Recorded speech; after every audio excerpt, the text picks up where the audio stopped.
بسم اللہ الرحمن الرحیم۔ شروع کرتی ہوں اللہ کے نام سے جو بڑا مہربان اور نہایت رحم کرنے والا ہے۔ برائے مہربانی چینل کو سبسکرائب کریں اور ویڈیو کو لائک کر دیں، شکریہ۔ اس دنیا میں سکون سے جینے کی ایک ہی تدبیر ہے کہ ہر انسان کے اندر ایک وسیع و عریض قبرستان ہو جہاں وہ لوگوں کی غلطیوں اور خامیوں کو دفنا آیا کرے۔ ایسا شوہر چنو جو آپ کے لیے اچھا ہو، نہ کہ آپ کے والدین کے لیے، نہ کہ بینک اکاؤنٹ کے لیے۔ ایسا کوئی چنو جو آپ سے ہر وقت محبت کرے، جو غلطی نہ ہونے پر بھی معافی مانگے، جو کہ آپ کو کھونے سے ڈرے، جو آپ کو خوش رکھنا چاہے، جو کبھی بھی رشتہ ختم نہ کرے۔ میں گناہ ایسے کرتا ہوں جیسے وہ دیکھ نہیں رہا، وہ معاف ایسے کرتا ہے جیسے اس نے دیکھا ہی نہیں۔ ماں بے شک پڑھی لکھی نہ ہو، پر دنیا کی ہر ضروری بات ہم اپنی ماں سے ہی سیکھتے ہیں۔ مرد اگر سچی محبت کرے تو نہ تو وہ کسی اور عورت کی طرف دیکھتا ہے اور نہ ہی کسی غیر مرد کی نظریں اپنی عزت پر پڑنے دیتا ہے۔ محبت اور عزت کا کوئی مقابلہ نہیں، لیکن محبت اور عزت میں سے کچھ چننا پڑ جائے تو عزت پھر عزت ہے، اور ہر بار عزت۔ اگر بغیر ڈگری کے اس دنیا میں کوئی ڈاکٹر کامیاب ہے تو وہ ماں ہے۔ غصے کے وقت تھوڑا رک جائیں اور غلطی کے وقت تھوڑا جھک جائیں تو زندگی آسان ہو جائے گی۔ لوگوں سے ڈرنا چھوڑ دو، کیونکہ عزت اللہ دیتا ہے، لوگ نہیں۔ سچ بولنا کوئی کمال نہیں، سچ سننا بہت بڑا کمال ہے۔ زندگی کے آدھے غم انسان دوسروں سے غلط توقعات کر کے خریدتا ہے۔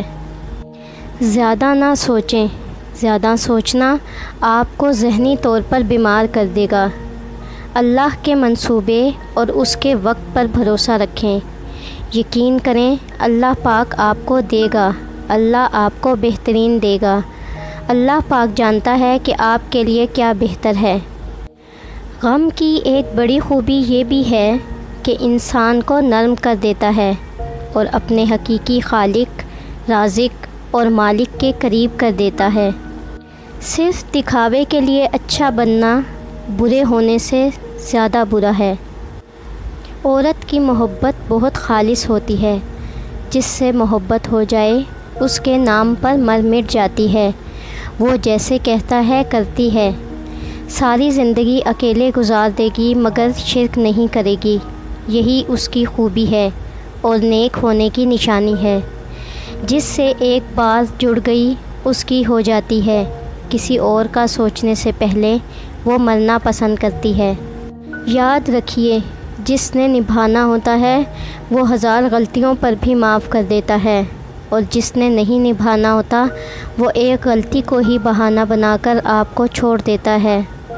مرد اگر معافی مانگتا ہے تو اس کا مطلب یہ نہیں کہ وہ غلطی پر ہے، بلکہ اس کا مطلب ہے کہ وہ آپ سے سچی محبت کرتا ہے اور آپ کو کھونا نہیں چاہتا۔ کبھی کبھی درست انتخاب راستے کی طوالت کو بہت حد تک کم کر دیا کرتے ہیں۔ جب انسان محدود خواہشوں اور ضرورتوں کا پابند ہوتا ہے تو اسے زیادہ جھوٹ بولنے کی ضرورت بھی پیش نہیں آتی۔ خدارا لوگوں کو پرکھنا چھوڑ دو، تم نہیں جانتے کوئی اپنے اندر کیسی کیسی جنگ لڑ رہا ہے۔ اکثر اوقات سچ کڑوا نہیں ہوتا، بلکہ سچ بولنے کا انداز کڑوا ہوتا ہے۔ ہم سچ بولنے کے ساتھ ساتھ دراصل دوسرے کی تذلیل کر رہے ہوتے ہیں۔ یاد رکھیے ہر انسان کے اندر دو بھیڑیے ہوتے ہیں، ایک اچھائی کا، دوسرا برائی کا۔ غالب ہمیشہ وہی رہتا ہے جسے ہم کھلاتے پلاتے ہیں۔ اگر مرد ہوس کا پجاری ہے تو ایسی عورتوں کو بھی توپ کے آگے باندھ کر اڑا دینا چاہیے جو نیم عریاں لباس میں ملبوس سر عام مردوں کو دعوت دیتی رہتی ہیں۔ کسی کی بدتمیزی سے مت گھبرائیں، وہ بس اپنا تعارف کرواتے ہیں۔ سمجھداری اسی میں ہے کہ آپ انہیں پہچان کر آگے چل دیں۔ عورت کا پہلا غرور اس کا حسن اور آخری غرور اس کے بچے ہوتے ہیں۔ وہ اپنے آخری غرور کو مکمل کرنے کے لیے اپنے پہلے غرور کو خاک میں ملا دیتی ہے۔ ٹینشن، بے چینی، ڈپریشن تب ہوتے ہیں جب ہم دوسروں کو خوش کرنے کے لیے زندگی گزار رہے ہوتے ہیں۔ صرف اللہ پاک کی محبت ہی ایسی محبت ہے جو تکلیف نہیں دیتی، جو ذہنی سکون نہیں چھینتی، جہاں دھتکار نہیں ہوتی، جہاں تانا نہیں ہوتا، جہاں غلطیوں پر تنہا نہیں کیا جاتا۔